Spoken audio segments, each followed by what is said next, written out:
You will never find a more wretched hive of scum and villainy. We must be cautious.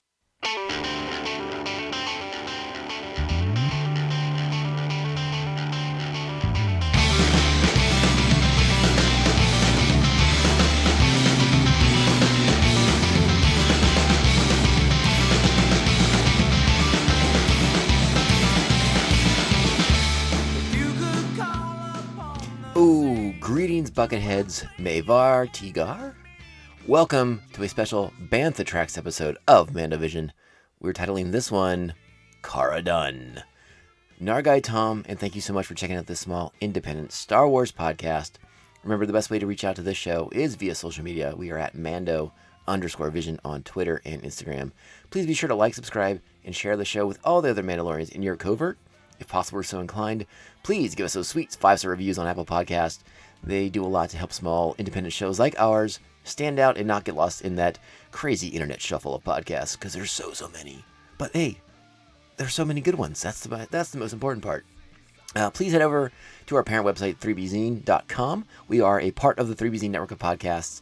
You will find a link to all the shows on the network, including Beer Night in San Diego, the Tomcast Popcast, a pop culture podcast, and this fine show that you're listening to now, Mandovision. We also have a store envy page, which has merchandise for all the podcasts, and you can pick up anything you want: t-shirts and jackets and sweatshirts, and I think there's sticker packs, all kinds of good stuff. All right, now it's time to strap on our buckets and get into this special Bantha Tracks episode of the show, and we're just going to dive into it right now because today, as I record this, it's very late at night on Wednesday the 10th. And earlier this evening, it was officially announced that Lucasfilm/Disney is ending their relationship with actress Gina Carrano. Gina Carrano, as you all are probably well aware, has been controversial, to say the least, on her social media feeds over the last a big stretch of time, maybe even from the beginning. I don't know. I'm not one of those deep divers into people's Twitter back catalogs of tweets and things like that. But to say that she has been hurtful in many of her posts and comments is something of an understatement. I think the most alarming part has been her sort of just not feeling very bad about it. You know, when after being told by thousands and thousands and possibly millions of people that she was making hurtful comments to many people, she seemed to have very little remorse or sympathy, and that was unfortunate and not great. But she had recently crossed the line earlier this week. I won't go into the details of the exact post she put up, but to say it was egregious is also probably a bit of an understatement. You can find the screen caps of the tweet that she posted a couple days ago, but it fired up social media, and I think even without the rallying cries on social media to fire Gina Carano, I think this was one that Disney wasn't going to be able to. Disney/Lucasfilm was going to be able to just kind of ignore and put on the back burner and hope it would die down. You know, this was far beyond Gina Carano trying to like poke the bear and rile people up, and you know, whatever her intentions were before, I have no idea. Yeah, and it was bad. It was awful. It was a terrible thing to say. And again, just the last in a long line of many things that she said that have hurt a lot of people, and that is never a good thing, especially when you are on when your employer is Disney. That was bound to get you in trouble, and it does seem that Disney/Lucasfilm is starting to realize that this is something they have to pay more attention to. From their actors, from cast and crew alike. You can't have this, especially in our circumstance here, where I'm gonna try and keep the perspective just on Star Wars for at least for the moment, where that, you know, Star Wars is much like this podcast wants to be. Star Wars in general should be a welcoming place to everyone, people of all sorts of different beliefs and everything else, the whole spectrum. Like Star Wars should be welcoming to everybody. And I know it's taken a long time for Star Wars to kind of portray that diversity on screen. I like to think that we are getting there, but this was the straw that broke the camel's back, as far as that goes. And Gina Carano is out as Cara Dune. What does that mean in the future for Cara Dune as a character moving forward?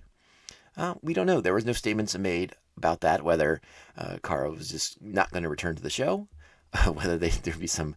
There's a lot of I don't know if I lied a lot, but there's definitely some clamor on the internet for the character to just die off screen and get like a one line mention and that be the end of it. I'll be honest. What I would sort of like to see happen is for I'm personally in favor of just recasting the character with a whole new actor in the role and giving the character a chance, a new life with a new actor in the role, because I think, despite your feelings on Carano and her performance, I think Cara Dune was an interesting character, and I thought there was a lot of potential there, especially if they were considering her for a role on one of these spin-off shows like Rangers of the New Republic and whatnot.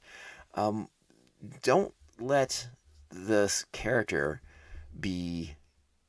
You can salvage this character, I guess is what I want to say. Like you can put a new person in there who is responsible and respectful to others, and you can salvage this character and give this character a whole new life. And I think that would be the best way to move forward in my opinion. But my opinion doesn't matter. I'd love to know what you all think. And we mentioned it earlier. The best way to let us know what you think is on social media. So reach out, hit us up, Mando_Vision. Um, yeah, it's just like I said, I don't want to get too much into it. It was bad. It was bad. It was not good. And when you find out that you're hurting people's feelings, you need to take a moment to reevaluate the things that you're putting out in the world, and the effect you're having on other people. And it's apparently Gina Carano was not willing to do that, and it was very far over the line. And if you ask many people on the internet, she's been far over the line for a long time. I can't claim, I won't make a judgment on that. But this has been building and building and building for a while, and I think a lot of you know that. And so it finally came to a head, and they could no longer put up with it. I mean, it was pure shenanigans. There was a certain amount of, I feel like there might have been a certain amount of arrogance on her part to think that there would be no consequences for her actions. And to be perfectly honest, I am rather glad that there were finally some consequences for your actions. If you're a public persona, if you're a public person and you're going to have a Twitter and an Instagram and a social media feed, you can't just be hateful to huge segments of the population. It's not good, and employers are going to see that, and that's going to scare away employers because this is their audience. The people that you're hurting are the ones that consume this media, and if you turn them all away, these companies are losing money, and that's that. I mean, let's be, and I'm not saying that to commoditize the people. That's just unfortunately how business works, and that's how they're looking at it. They finally made an ethical decision to end this before there's a monetary consequence, I suppose. But like I said, we haven't heard. I don't think we've heard from Gina Carano yet. I don't think she's issued a statement yet. But as far as I'm concerned, there's no walking this one back. She's never issued an apology before. I don't see that happening this time.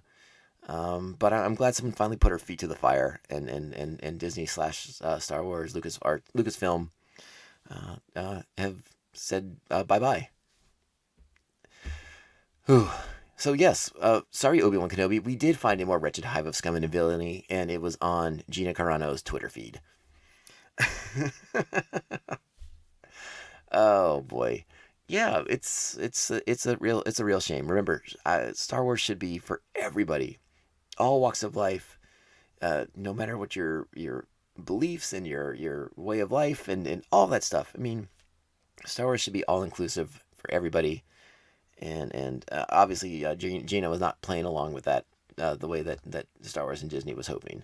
So she go bye bye, and that's the big breaking news. Again, I'm not going to go into any great depth here because honestly, I don't feel that I'm smart enough or qualified to be the one to uh, um, do any of that. It's not really my cup of tea. Uh, But I agree wholeheartedly with the decision. Again, this had to go. This had to be dealt with. This most recent one was way over the line. And again, I want to reiterate, I do think the Cara Dune character deserves a chance to be salvaged. You bring a new actor into the role, let them take it on, let them take it over, let them uh, reinvigorate that character in a new way without the negative connotation that Gina Carrano brought to the role from her social media profiles. And I think you can make this character sing, for lack of a better word. Um, yeah, and I think that's all I really have to say about it. Yeah, it's just it sucks. It sucks. It sucks. It sucks. It sucks. And I know Star Wars has a history of not wanting to recast anybody because it is a galaxy. You can bring in a whole new character. But I think it's what better message does it send to Gina Carano that like she will be replaced on the show? Like no. Cara Dune is Cara Dune. Cara Dune is bigger than you.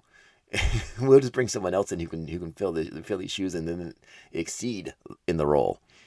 So that'll be interesting to see how they decide to handle that moving forward. I don't know if there'll be any statements about that. They play things with the Mandalorian pretty close to the vest.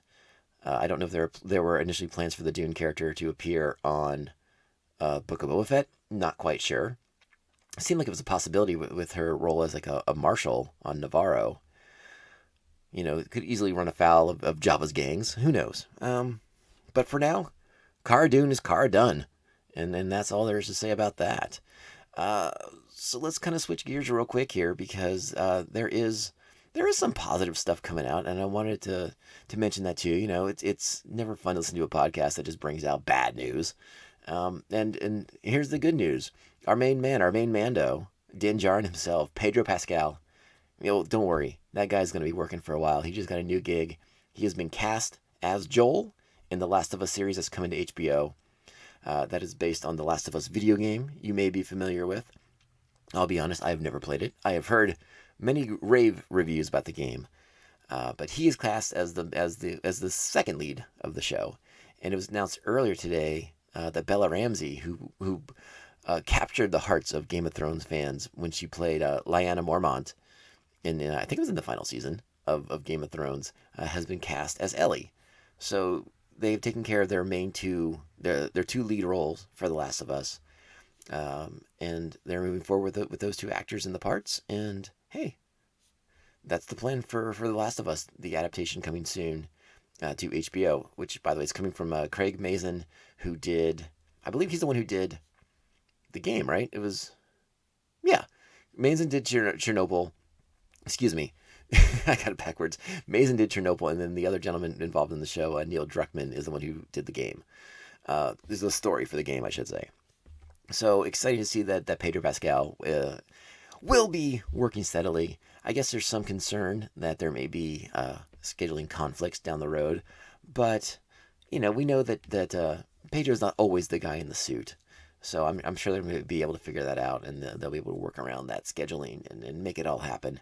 I don't know if it's been decided where The Last of Us is going to film, so, but it's a lot of AR work. So you just put Pedro in the studio, and we can make it happen. I assume I'm probably oversimplifying it, but hey, why not? Let's all get into it like that. But yeah, our main Mando has a new gig.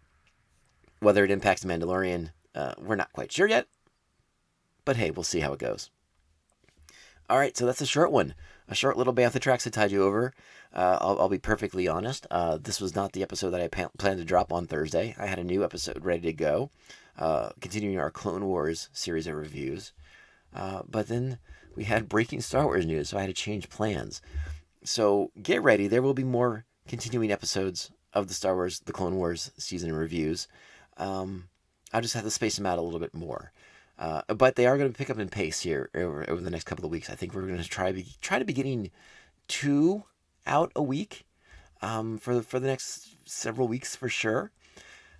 So I hope everyone's taking a chance to. Well, I hope everyone's enjoying them. Let's put it that way. Maybe you've watched the Clone Wars already. Maybe this is encouraging you to revisit the show because you haven't watched it since the first time it aired, or maybe it's your first time experiencing it overall. regardless, I hope I'm creating some entertaining content as far as like a viewing guide for the show. And I hope I'm getting enough information out there. I know season 1 is a little straightforward. There's not a lot of the layers to pull back on some of these early episodes, but we're gonna get to some really good stuff. And I'll be honest, I'm having a lot of fun rewatching some of these episodes that I've not seen in quite some time. And again, I hope that you all are enjoying it as well. So yeah, that's this week's Bantha Tracks. It's I guess this will be a. You have to excuse me. I'm a little verklempt right now. Have to have some water in a moment. But anyways, I wanted to thank you all for listening, for taking the time. Everyone who takes the time to listen to the show, you are please know that you have my eternal gratitude. It means the world to me every time I see those numbers that people are checking this show out. And again, I hope you're enjoying it when you check it out. Remember to reach out to us via social media at Mando_Vision on Twitter and Instagram. Like, subscribe, to share the show. Remember, we're on all your favorite podcasting platforms: Apple Podcasts, Spotify, Stitcher, iHeartRadio, Google Play, and so many, many more. And if you know a couple that we're not on, let me know, and I will make sure we get on it as soon as possible. All right, remember, as we head into the next chapter, the next wave of Star Wars: The Clone Wars reviews episodes, this is the way. This is the way. This is the way. This is the way.